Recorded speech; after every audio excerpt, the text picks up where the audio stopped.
Today we consider the impact of the death of Osama bin Laden on the Al-Qaeda terrorist network and also on our U.S. counterterrorism policy. Bin Laden was the symbolic, ideological, and strategic core of the Al-Qaeda movement and the primary source of inspiration for that organization and many associated groups as well. His killing is a very significant development in our struggle against Al-Qaeda. With depleted ranks and resources, with polling showing that its star is waning in the Middle East, some go so far as to declare that Al-Qaeda is in its death throes.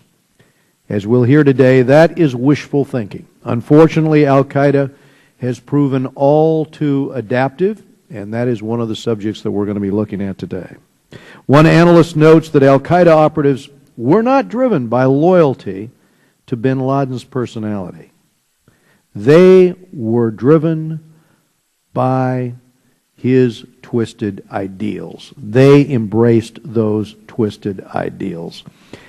And we need to acknowledge at the outset, says a USAID report on violent extremism, we need to acknowledge the power of ideas. It is the power of ideas that drove this movement. And we need to recognize that many violent extremists are moved primarily, as USAID tells us, by an unshakable belief in the superiority of certain values, by a perceived obligation to carry out God's command, or by an abiding commitment to destroy a system that they view as evil. God says that system is evil, so they must destroy it. The lesson here is that bad ideas matter. Bad ideas have bad consequences. And unfortunately, a growing number of affiliates, a growing number of individuals are looking to fulfill this vision that bin Laden had for his movement. Al-Qaeda in the Arabian Peninsula, which has already obviously been linked to Fort Hood and to the failed underwear bomber and the cargo plane plots. That is the most energetic part right now of Al-Qaeda.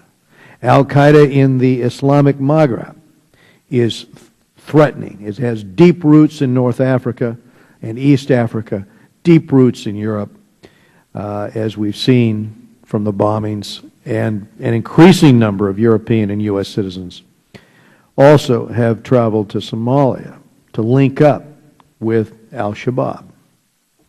Bin Laden's location, his hideout, has raised yet more doubts about the intelligence services in Pakistan. Was its intelligence service complicit, or was it just incompetent? ISI has supported militant networks inside Pakistan and in Afghanistan that are targeting U.S. soldiers. Nuclear proliferator A.Q. Khan received state support. A terrorism trial in Chicago heard testimony this week that ISI provided, quote, financial and military assistance to the LET, the group that killed more than 160 in the Mumbai massacre.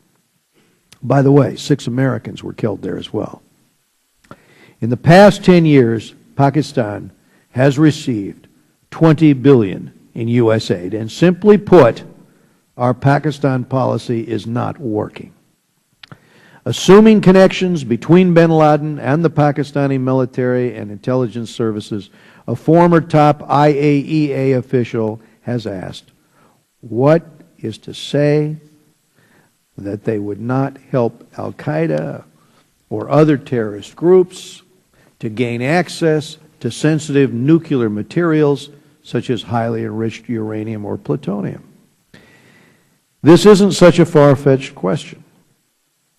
Intelligence work, including interrogations, by the way, was key to tracking down bin Laden.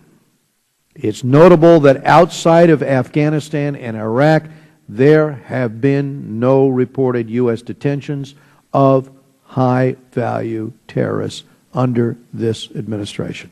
For instance, an Indonesian behind the Bali bombings was taken into custody by Pakistani authorities just months before our operation that took out bin Laden.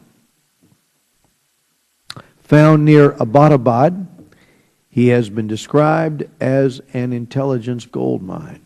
Yet the Obama administration has, quote, according to the LA Times, made no move to interrogate or to seek custody of him. Bin Laden's death comes with the unfolding of the Arab Spring, the demise of autocracies in that part of the world is welcome for sure. But there are legitimate concerns that democracy in these countries may empower parties hostile to the U.S., confounding counterterrorism cooperation. One witness today will compare al-Qaeda to, in his words, a shark in the water that must keep moving forward no matter how slowly or incrementally, or die. We look to today's witnesses for answers on how to kill this deadly predator.